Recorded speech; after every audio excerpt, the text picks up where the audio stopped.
Hey Mojoholics, I'm your host Rebecca, and in this 9th episode of WatchMojo FAQ, our CEO and co-founder Ashkan Karbasfrooshan joins me to discuss Dan's new show, as well as other series that may or may not be in WatchMojo's future.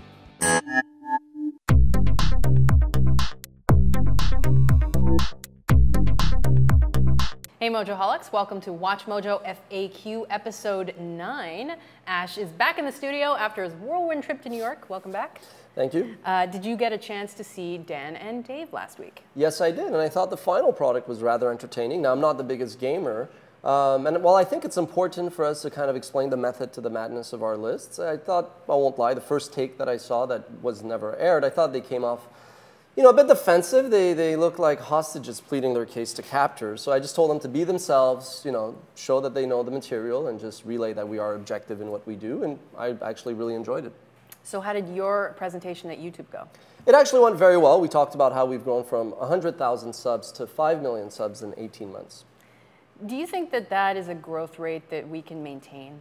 That's 5,000% in 18 months, so probably not. For us to reach that same metric in 18 months, we'd have to be at 250 million subscribers. What is possible? I think if we could add as many subscribers as we have in the last 18 months in the next 18 months, thus being at 10 million, I think that would be unbelievable and something we should be very proud of. And we can probably accomplish that in one of 3 ways. One, we could actually go rather global and start doing lists in either other countries or geared to other demographics. 2, we could launch a similar channel for women or just produce more female-oriented programming on our core channel. Both of those have pros and cons. I think 5 million subscribers is a great number we should be proud of, but it's not like it's 50 million subscribers. So my gut says actually to double down and just give the Mojoholics more of what they want, better, more, faster. Right. So yesterday on What's Your Mojo, Dan and I finally unveiled what Dan's new show will be, which is YouTube Topics, which is basically a series of top 10 lists of top 10 YouTube channels in different themes. So top 10 YouTube cooking channels, top 10 YouTube makeup channels, etc. How does that fit into the plans? So I think entrepreneurs lie to themselves. They take credit for everything, say everything was planned from day one, whereas most inventions and most decisions are kind of actually stumbled upon, so to speak. So in our case, yes, we did think of doing something along those veins, and sure, we think, at the risk of sounding altruistic, it would be good to cast a spotlight on other channels. But it wasn't really until we saw that one given suggestion that top 10 YouTube movie critics? Exactly, yeah. So when we saw top 10 YouTube movie critics and we saw some of the featured critics share that and kind of show their excitement for us to do the list, a light bulb went off, and we said, even if people didn't necessarily go out of their way to promote us when we were smaller or unknown, we just thought it would make a lot of sense to, showcase other channels. Right. Had that ever crossed your mind before? Truth be told, yes. In June, I was in LA, and I was listening to YouTube's CEO talk, and it's not a direct quote, but she said something to the effect of, there's a lot of great content on YouTube, but actually for a viewer to know what to watch, it's not obvious. So we kind of, between that quote and this suggestion, we kind of view this as a win-win-win-win, meaning obviously the channels we feature get promotional coverage, which is good for them. I think the YouTube community wins, just the audience wins by virtue of cross-promotion and showing people new channels to, waste time and learn stuff on. Obviously, YouTube benefits from having more subscribers to all their channels and just having us leverage our, platform to promote and plug other channels that may have less views or less activity on them.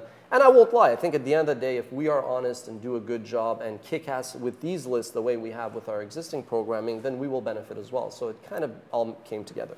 So are there any other shows in our future? Yes, definitely. Last week, after I watched Dan and Dave's kind of talk show about the top 10 video games of all time, I actually posted a comment saying to asking the Mojoholics if they like the talk format or if we should stick to what you have shown most interest in, which is top 10 list. I also asked if you guys would be interested in a TMZ-like, glimpse into fly-on-the-wall show where you see some of our creative meetings and you get a sense of how we decide. And there's some interesting, funny, witty moments. And again, those have pros and cons, but the same way that the WatchMojo staff never seemed to listen to me, the Mojoholics didn't exactly listen either. They just kind of replied saying, Call of Duty should be #1, Last of Us should be #1, you guys are idiots kind of comments, which is fine. So this week I'd like to throw it back again at you guys and say there is a poll. If you guys could take it and give us feedback, that would be appreciated. And for sure, probably even before we launch the first YouTube topic show with Dan, we are going to do more news-oriented programming. So top 10 reasons why ISIS has grown so much in the last year. Top 10 reasons why Scotland considered then rejected independence. Top 10 reasons why you may get Ebola after all. So that's definitely going to happen. And same mechanism, you guys are going to vote to tell us what you want us to produce first. Right.